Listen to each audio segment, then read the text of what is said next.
Okay, we're delighted to have our next speaker coming from Minneapolis. All the way from Minneapolis, leaving very sub-freezing temperatures behind. Minus 33 Fahrenheit. There it is. Yeah. Mic's on now. There you go. We won't convert that to Celsius because, not because we don't know how, but because it's just disturbing. So we won't do that. So we're happy to have Mike Bollinger with us from Cornerstone, and let me turn it over to Mike, who's going to talk about 4 effective strategies for learning with a purpose, and we're very pleased to have him. So over to you, Mike. Thank you. Thank you very much. So 2 quick things. The first one is I'm used to presenting with a lav mic and walking around. So if I start doing that, somebody raise their hand and say, hey, I can't hear you. And the second thing is that I work for Cornerstone, and we're a very unique technology company. And the next 20 minutes are not going to be about technology. Okay? I promise you that. So what we are going to talk about is the 4 effective strategies for learning. So one of the things that we think about when we think about those technologies, oh my God, robots are coming to take my job. And there's actually been blog posts written with that very title. And there is a significant implication to automation and robotics that are going on. I live in an area of the country which is very manufacturing oriented. It's all lights out manufacturing, all unique skills. So the World Economic Forum has an annual report on skills and those kinds of things. And what they came out with was, yeah, robots are going to eliminate jobs in the 4th Industrial Revolution. However, it's going to create even more jobs. So what we find ourselves is in a very unique environment when it comes to those jobs, because it's a new set of skills, even though there are more jobs that are going to be available. And I actually agree with that. So what they did was they took a real hard look at what are the skills that are growing and what are the skills that are shrinking. And the report is free, by the way. Go out to the World Economic Forum. It's fascinating material. And I won't enumerate on the list here. What's really important about this is their notion that 42% of the core skills are going to be needed to roll over in the next few years. That's 101 days of training, nearly 10% of the total time, depending on which country you work in. So I got good news for you. Today is your first day. The other 100 are on you. But the point being is, as learning professionals, as learning individuals, and as people who learn as well, it's a very unique time to be in this industry. The skills are changing, the requirements are changing, the learning skills themselves are going to need to change, and the way that we learn are going to need to change. It's a call to action for us. It's a true opportunity. It's also a little frightening. So what I want you to take away from today is some of the things that you can do, 4 effective strategies that will help with that learning process. Now we know this is important because the demands of the workplace, top of the list, if you ask anybody in any country, top of the list is, I want some learning and development. And they look to us as employers to be able to do that. Cornerstone has that same issue, and I'll talk about that in a little bit. We are expected to deliver that learning and development. It's top of mind, it's an attractor. It's one of the reasons that people choose to come to work for a company. They look at it from a brand perspective, and it's one of the reasons that they'll stay. Now, in the U.S., a little different in Europe, I know, but in the U.S., we look at it this way. People will turn over fairly quickly in the U.S. and in other emerging economies. If we can use these techniques to keep somebody a year longer, we're the better for it from a bottom line perspective. So it's not just a call to action because it's expected, it's also a call to action in a bottom line capacity. Now, in the past, and David, you mentioned this a little bit earlier. Yes, sir. I'll speak into the microphone closer. How's that? So, oh, see, now I made it ring. We'll try that. How's that? How's that? Better? All right, there you go. Ouch. All right, this helps a little bit. So one of the things that we think about, everybody knows the 70-20-10 learning rule, right? So 10% of the learning is formal learning, the 70% is the most impactful. We all sort of agree with that. But what's really interesting about this is that we spend all our money on that 10%. So how effective is that really? As a matter of fact, there's a technique called the Ebbinghaus principle that goes back quite a ways. And he did a study on himself. And what he found was, of that 10% of formal learning, there was a drop-off over time. So I'm going to ask you, are we spending most of our budget on the least impactful part of learning? It doesn't mean that we don't need to do that. We do. But what other areas, what other strategies might we have to include in that overall learning capacity? Shaping it against the world that we find ourselves in now, we have both an economical and a cultural component associated with this. From an economic perspective, we have new job types. We've got a modern employee. Remember the skills that I talked about? So between those two, we have to be able to create economies for our business for both the new job types and to attract the right kind of employees. Learning being one of those attractions. The other one is cultural. Culture itself is how we do things around here.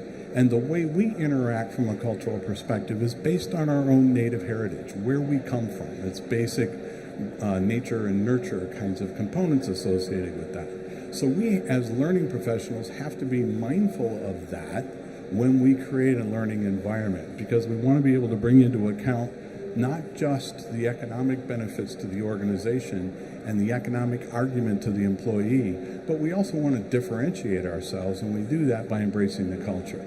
Let me give you an example. A little story. A young girl, about 7 years old, was struggling in school. And the teachers came and they said, look, she's not doing what she needs to do. She's not paying attention. And so they suggested that she get some help. So the mother took the daughter to go see, how we doing? There we go. To go see a psychiatrist. And the psychiatrist sat there a little bit with the mother and talked to this little girl and then said, come here, and we're gonna step out for a minute, honey. Turned on the radio and they walked out of the room. And they walked into a room with a one-way mirror. And about 2 minutes goes by and the little girl gets up and starts singing, starts dancing. That's the way she interacted with the world. Music was a component of that. That's how she learned. It's how she did new things. That young lady grew up to be a choreographer on Broadway in New York, right? So the point is that what we need to do is we need to make sure that what we do has a modern learner impact. All right, so if we think about what the modern learner expects, first off, they expect a simple search. They expect just the right amount, just in time. They expect that it be informal and formal. Back to my Ebbinghaus principle. So far, so good. Did you know that people spend countless hours searching online? Countless hours. Searching for stuff within systems. Did you also know, have you been there, where you went, oh, where's this going to take me? Where's this going to take me? Oh, I remember I wanted to go back here. It's not guided. It's pretty much what the U.S. we call the Wild West. As a result of this, having grown up over the years, it's nobody's fault. It's just the way the technologies have grown up. We're finding ourselves wasting our money. There are measures that are out there that talk about scrap learning. And in some cases, they're talking about 40 to 50% waste in that learning around that money. Thank you, ma'am. So what we want to do is we want to be sure that the work that we do hasn't ended up on the scrap learning pile. And if you add to that the fact that people are willing to look online, they're 5 times more likely to be doing that. This is what we want our new culture and our new environment to look like, embracing the diversity of thought. Because net, if you think about that little girl, if you think about the fact that the skills that we need, we don't even know about yet, what we want to do is embrace diversity, not just from a race and a color and a gender and those kinds of perspectives, but also diversity of thought. It makes us stronger, and it also differentiates you from the competition. Remember, when I talk about this, my goal is to make sure the employee stays 1 year longer. It's measurable and has impact to the bottom line. If they stay 2, it's a bonus. Make sense? All right. So, what are 4 effective strategies for learning? We're going to talk about why versus for what purpose. Bear with me just a second. Get the glasses on here. Intrinsic versus extrinsic motivations, understanding the self-directed learner, and becoming a learning organization. I'll take you through each one rather quickly. All right? So the first one is the idea of why versus for what purpose. Why tends to be a justification. It puts people on the defensive. I need to take a course. Why do you need to do that? Okay. Whereas the idea and the thought around for what purpose would you do that is not only not threatening, it actually allows us to examine motivations for why we do things. It suggests value.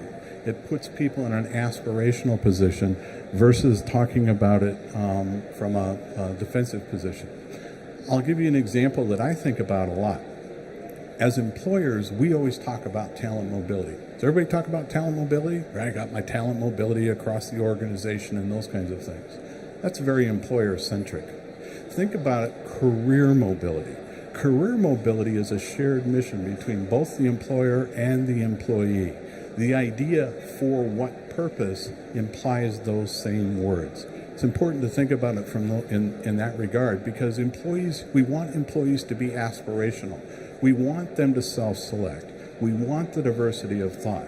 So if we teach people to say why, it becomes a defensive kind of component. Pretty simple, but a big change in the lexicon and what we do. Secondly, intrinsic versus extrinsic motivation. Now, this is pretty straightforward if you think about it. Am I doing it for money, or am I doing it for other purposes? Now, we know from brain-based learning that people tend to do things more impactful on risk and reward, which is more intrinsic than extrinsic. That's one thing. It tends to be stickier. Now, the second thing is extrinsic comes from money, from external forces. My boss thinks I need to do it. Whereas intrinsic is that motivation that I need to do this for myself. Make sense? All right. So we want to be able to set internal goals for ourselves. We want to be able to embrace that. Think of the little girl again and the different ways that they learn. We want our environment, our content needs to change. We want it to be very much pull-based rather than push-based. And that's a change for us. All right? From an extrinsic perspective, it comes from the outside. Now, we know that intrinsic has extra value. Anybody hear of the country of Bhutan and the gross national happiness measure? They're the only country that measures that. So they actually measure how people feel about where they live and how they work and those kinds of things. Now, what was really interesting about that is they went back and they said, you know, we really love living here, but a spot of money would be a little bit of help too. So intrinsic motivation is a critical component to next level, but you got to take the extrinsic out of the way. It doesn't mean that you can pay people any less. Money is not a motivator. It's a demotivator, but it's not a motivator. Once you have that settled, then you start looking for reasons in your culture for that intrinsic motive. And you ask people about that. That's one mechanism that you use to go about that. Okay, 3. I'll pause and let you read. No. This is about the self-directed learner. More and more, most people predict by 2020, the self-directed learner is the way we're all going to learn. And if you think about it, it's actually a mechanism that we all do right now. Hey, have you heard about that restaurant? No, just a second. Let me go look on Open Table. Right?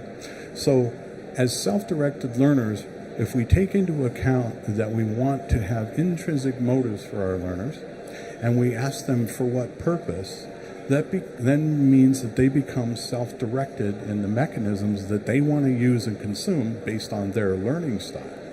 So we need to think about how we support self-directed learners. We know that it requires an environment where they feel open to opportunities. It requires an environment where they feel like they're a component of a larger good, very much goal-oriented, all right? So SSDL, or Stage Self-Directed Learning, is an important component of a culture that you bring, and here's why. We know what learners tell us, that this is important, that they're not only willing to share knowledge, but they want to get that knowledge from each other. That's very self-directed. That does, however, require that we think about it from a situational management perspective. As learning professionals, we can't do this, but we can teach our managers how to do this. This is important if you think about it, because everybody as a self-directed learner has a different mechanism that they go through. If I'm dependent, then my management style needs to be a little bit different. I need to be more authority. I need to be more teacher. By the way, this is nothing new. This came from K-12 teachers and teacher assistants in classrooms. All right? We're adapting it here for management styles. The second thing is that when I become interested, I want to be able to encourage that, and managers are the one that can encourage that. On average, a manager touches 11.4 people, and I always get a kick out of the 0.4 in that statistic. But bottom line is there are multiplier effect. So we want to be able to teach this situational style.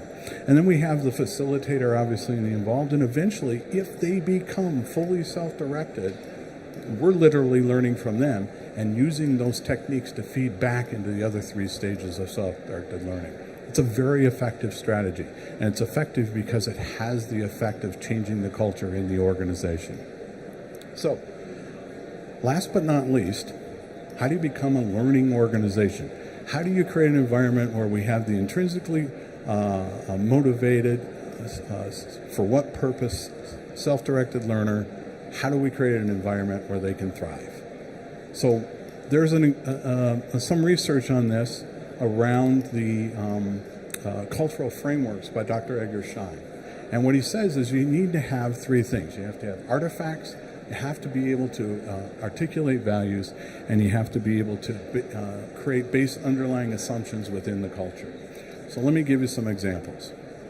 First off, artifacts. Right here you see a picture, it's pretty small on the top. That's Cornerstone's office. And in that office we call those the blue waves. So you literally can sit down and have a conversation with other people when it comes to being able to learn, do new things. The environment is built conducive to that, all right? You'll see e-learning on screens. If you go around, you'll see advertisements for that and collaboration rooms and all the things like that. A simple example are books on shelves or libraries of things, whether it be digital or otherwise. These are artifacts that indicate in our culture learning is value. And I'll give you another example, a Cornerstone example, which applies to all three. Cornerstone, we have something we call Dev Day, Development Day, every quarter. And it's one full day of content by Cornerstone employees for Cornerstone employees, and it's done globally, all right? And we've got tens of thousands of hours of content that's developed from that. Two things come out of that. One, the artifacts themselves, the content, and the second thing that's associated with that is the demonstration of value for learning for the employees internally. That's an important part. Sorry. The second one is those espoused values. Dev Day is an example of that. You want to be sure, I mentioned the manager stuff, you want to be sure that the teams talk to each other. As managers, once we create that self-directed learning conversation with our employees, step out of the way.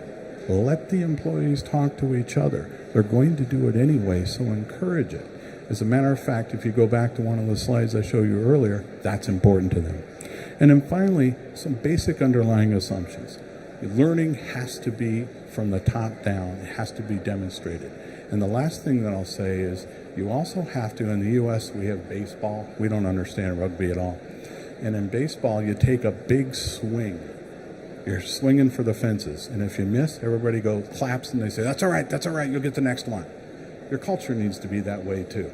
Okay? So, in summary, 4 effective strategies.